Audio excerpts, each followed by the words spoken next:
Kaur and I am here with my team. Our topic of project is predicting students' dropout and success performance. This project basically works on regression model and has a strong emphasis on each other. My role is to ensure that my work is done efficiently and effectively to achieve the group goals, and I ensure that there are no issues in the team. Thank you. My name is Preprocessing. I am designer, prototype builder and tester. My role is to design the prototype and to work with data expert to train and test the model. Moreover, my role is to provide the feedback from the user and to the team leader. I am expert data and research information. I collect the data and give to a prototype. Thank you. I am the Harshita. I am the marketing and the video producer. I will edit the video for the final submission. Thanks. So over here today we will take you through a Python script which we have developed for class 12th based on predicting students' dropout and success performance. This script uses a machine learning approach to analyze relevant features and make prediction based on the historical dataset. Before, necessary libraries like pandas help us to use and handle the manipulate the dataset.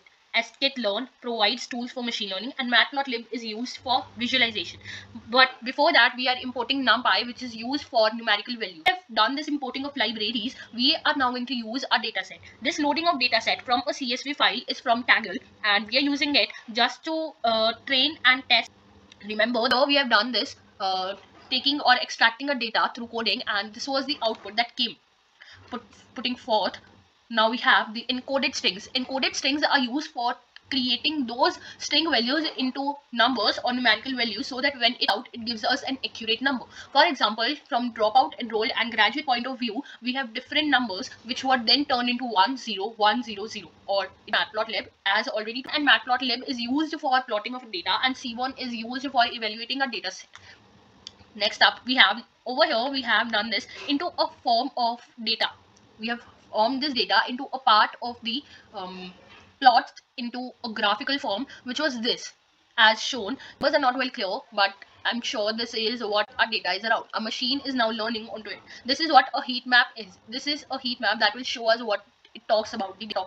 Next up, we have over here we have imported many different libraries. Talking about random split. Random split is for building a forest model or something which can actually talk about the splitting of data set. Train test split over here is also for the training and testing of the data. Mean squared error is for MSE, which will turn out to give us the best values. Standard scalar is used for extracting the necessary features, and is used to convert the category labels into numerical format.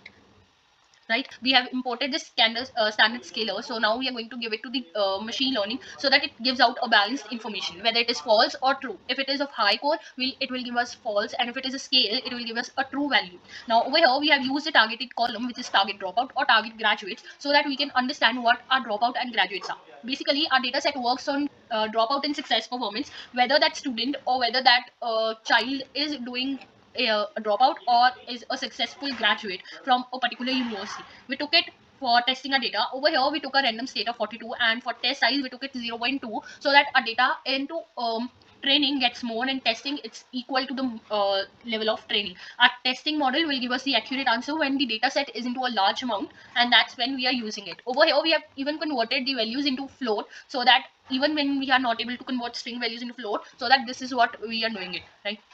Coming up next, now second part, over here we are going to evaluate this model. For evaluation we are using train test split. Training, testing, splitting test is basically for when we'll divide the data set into two parts, training and testing, so that our model works on accurate answers and not on inaccurate answers. As I have already told you that we have imported matplotlib and cbon.essence. So this is what when we transform this data in the train columns only into a scatter plot for the data set. Now over here it is it.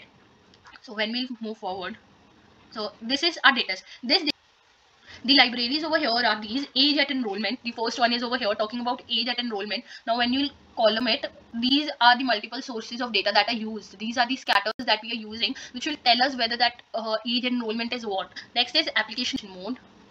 See, as you can see, we have different data set. The first one is age at enrollment, application mode, application order, code.